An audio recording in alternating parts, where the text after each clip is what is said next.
In 2017, I had this client. It was a Vietnamese power couple, and they told me that they had paid a consultant $10,000 for 1 hour of consulting. They wanted to talk to this guy on the phone for an hour. The guy said $10,000. And even crazier, they didn't know this guy. This guy didn't come from a referral, but they liked this guy's brand and they wanted to learn from him. They wanted to learn from him so bad that they dished out $10,000 for the 1 hour phone call. And who was this guy, this mysterious guy? A lot of you might know him. It was Ryan Holiday. Ryan Holiday, the author of Trust Me, I'm Lying. And on this episode of the podcast, I'm going to talk about a few of the things Ryan Holiday did to get his book, Trust Me, I'm Lying, so popular that it made him notorious enough that he was able to charge $10,000 for an hour of consulting. They went to him cold. He did not come from a referral.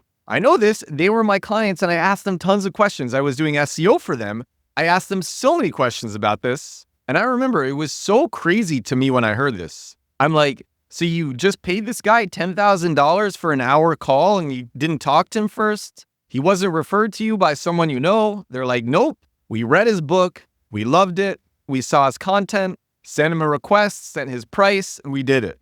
So I was doing a deep dive into the marketing practices for Trust Me, I'm Lying. Some of the things that got the book to be so viral. Now, it was a good product. That's the number one thing that should be said. If you haven't read Trust Me, I'm Lying, it is a great book. It is an old book now. All the tactics still work, but the methods for doing them have changed. For example, you no longer use Haro. Haro doesn't exist anymore. It changed to Connectively, and there's lots of competitors to Haro. Gawker, which is talked about in the book a lot, Gawker doesn't exist anymore. But there are lots of publications that still have similar journalistic standards that Gawker had. How do I know this? I do this myself all the time. So I know that these things really work. And I learned about these things, some of them, through this book, Trust Me, I'm Lying. And Ryan Holiday follows his own playbook for marketing the book. Here's some of the things that he did. And if you're looking for unconventional or creative or crazy marketing tactics for your own brand, these stories are going to be fun. So lots of publications, they have like a news desk or they have a tips section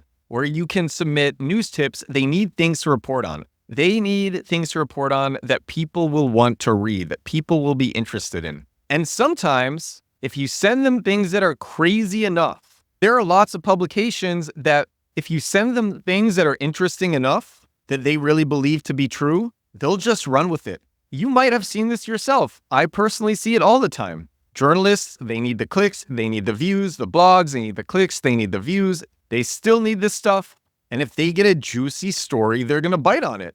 So Ryan Holiday came up with these sensational fabricated stories and then fed them to Gawker and other similar blogs. Something that he did, he had posters of his book up and he hired people to graffiti the posters to make it seem like there was all of this outrage around the book. But he fabricated this outrage. And then he took that story and he fed it to journalists. And other journalists saw it where it was covered in one story, and it was this method that he called trading up the chain. He would feed these sensational stories to one low outlet, another outlet would see it and report on it, and so on and so forth. Ryan Holiday had lots of alter egos, lots of fake email addresses, fake Twitter accounts, fake Reddit accounts, whatever. If you're a marketer, you probably have lots of aliases. Usually, if you have an alias, it's also smart to create separate accounts for them on popular social media platforms and then use images that aren't taken from other people or images. Lots of people, they use this tool. It's called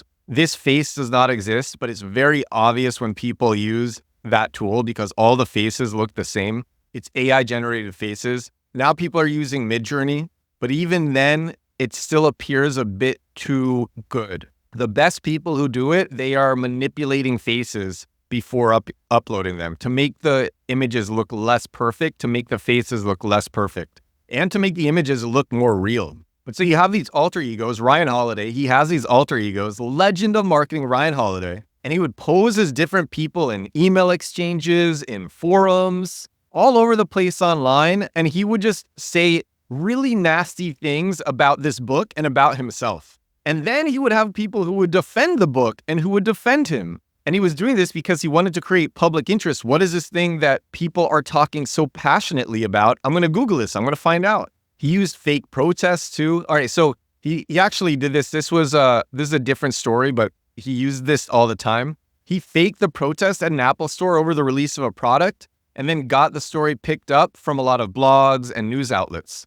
Nowadays, I think if Ryan Holiday was looking for outlets that he could manipulate, he might use a tool like Moz's domain authority. Ahrefs has their own version of this. It's called domain rating, and it shows the SEO power of different websites. And so you can look at a blog and you can see if it has a lot of backlinks or not. How big is it? How authoritative is it? And this is literally an algorithm that measures authority. Lower authority publications are more likely to accept stories, especially without doing the necessary amount of research. But even higher ones, actually lots of people right now are using Forbes. There's a lot of controversy about Forbes guest writers. Forbes guest writers are using Forbes to do SEO, to plant stories, all sorts of things. And the reality is there's lots of bigger publications too, which have pretty relaxed journalistic standards. Ryan Holiday, he took advantage of that back in the day. The book was so viral again that he was able to charge $10,000 an hour for consulting. That's why I'm making this episode. It's a story of how he got this book so popular that he could charge that amount.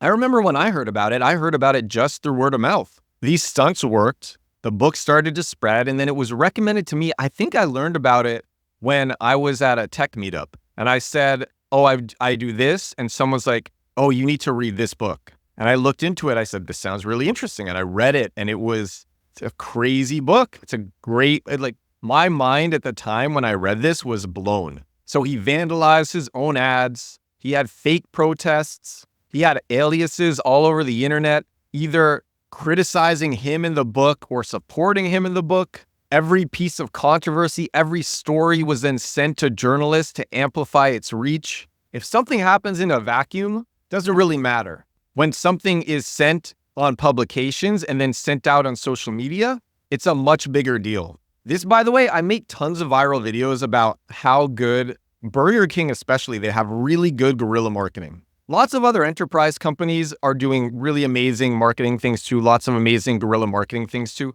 But the thing about these guerrilla marketing stunts is they're really creative, but they exist in a vacuum. But these companies, like Burger King, for example, they're able to use their own brand or ad dollars to amplify this, or they share it with certain influencers. The influencers share it, other influencers who follow those influencers share it, and then these little cheap guerrilla marketing stunts, they go viral on social media from these influencers who need things to talk about, and these things are in their niche. Oh, Burger King did this crazy stunt. Burger King, this video has over 10 million views that I shared, and it's a video of Burger King letting a Whopper get moldy for 30 days just so they can show that they don't use artificial preservatives. I found out about this video through a faceless marketing Instagram account that I follow. They shared it. I made a video about it. That video went viral. The video's over 10 million views across TikTok and Instagram. How much did it cost for Burger King to film a burger getting moldy for 30 days? Not a lot. What cost more was putting ad dollars towards it, but it was a creative enough thing that it was able to go viral on its own. That's what Ryan Holiday was so good at doing. He was great at thinking of these viral stunts. And he knew that controversy sold, and he tried to create controversy wherever he could. He leaked false stories to publicists, made outrageous claims that weren't true, just tried to come up with the most creative, outrageous stories that he could. Something else that he did well is in the book, he talked about, I believe he was the youngest director of marketing at American Apparel, or he was a marketing director. And he talked about that quite a bit, which elevated his own status as well. So people read the book and they said, oh, this guy's legit. But again, if the book was boring, or if the marketing around the book wasn't good, people wouldn't have found out, and he wouldn't have been able to charge $10,000 for an hour of consulting. This one is crazy. So he did this for American Apparel,